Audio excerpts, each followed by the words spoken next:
Le bonheur. Oui, le bonheur.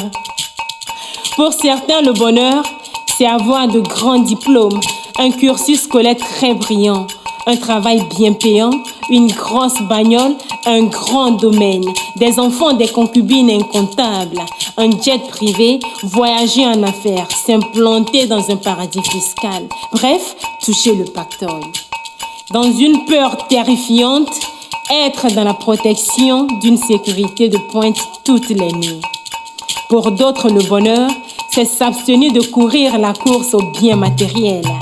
C'est faire avec ce que l'on a à vivre selon le dicton.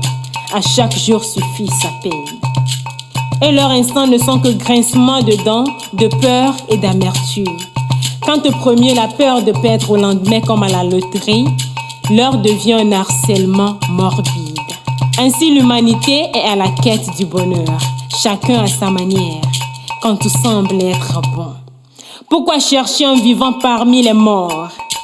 La force mentale positive qui pulse sa source dans le cœur enraciné dans les papillons du ventre, lui qui rejaillit sur le visage quand les fossettes prennent forme pour jouir, puis jouissent avec élégance.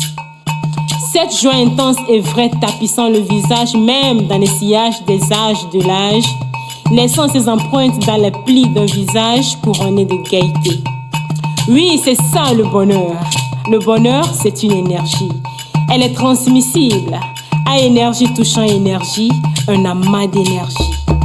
Qui cherche de l'énergie doit être capable d'en offrir. Assoiffé de bonheur, souris au bonheur et il te sourira sans faute. Et le bonheur tant cherché me sourit et nous sourit. Et dans sa vague de sourire, telle une bûchette d'allumettes à la rencontre de la paille, il nous enflamme réellement.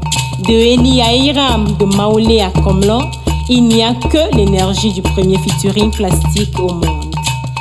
Que votre bonheur transparaisse tel un cours d'eau qui nous emporte dans son ardent ruissellement. Ainsi, à l'allure d'une graine mise en terre fertile, le bonheur croît et nourrit l'humanité. Alors naît une énergie vitale, virale, en toute personne disposée à se laisser séduire.